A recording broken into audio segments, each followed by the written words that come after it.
أعوذ بالله من الشيطان الرجيم.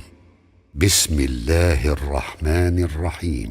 وقال رجل مؤمن من آل فرعون يكتم إيمانه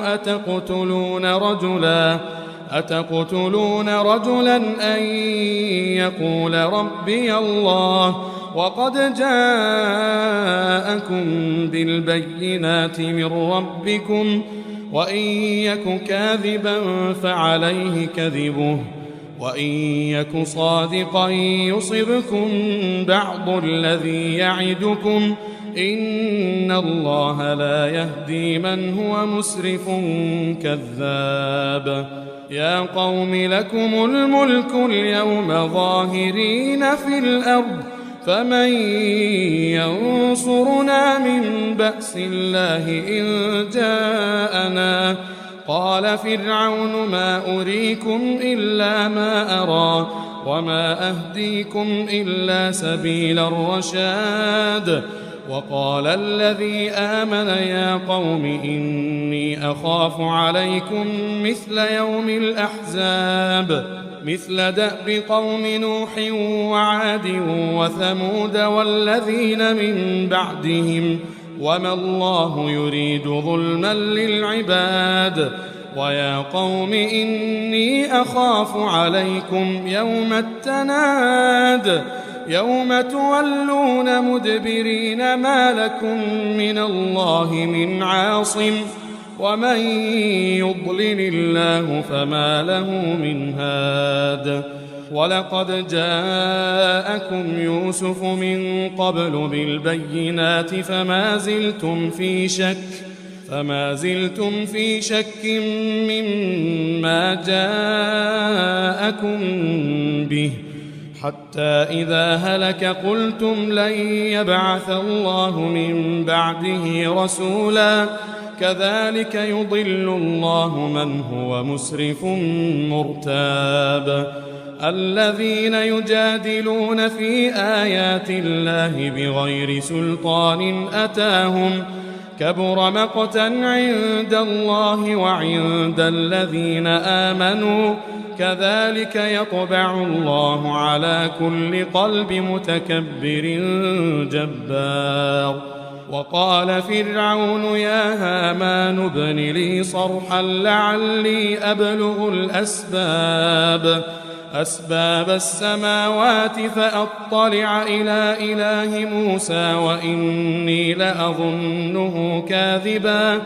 وكذلك زين لفرعون سوء عمله وصد عن السبيل وما كيد فرعون إلا في تباب. وقال الذي آمن يا قوم اتبعون أهدكم سبيل الرشاد. يا قوم إنما هذه الحياة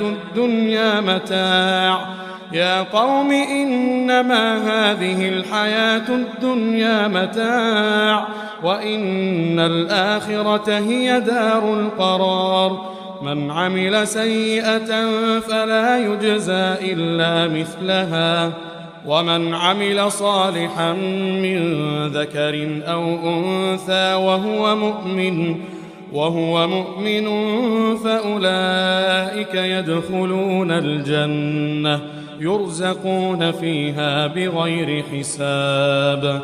ويا قوم ما لي أدعوكم إلى النجاة وتدعونني إلى النار تدعونني لأكفر بالله وأشرك به ما ليس لي به علم وأنا أدعوكم إلى العزيز الغفار. لا جرم أن ما تدعونني إليه ليس له دعوة في الدنيا ولا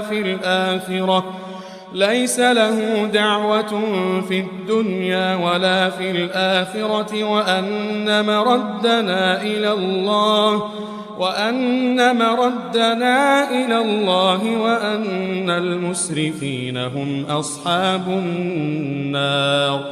فستذكرون ما أقول لكم وأفوض أمري إلى الله إن الله بصير بالعباد.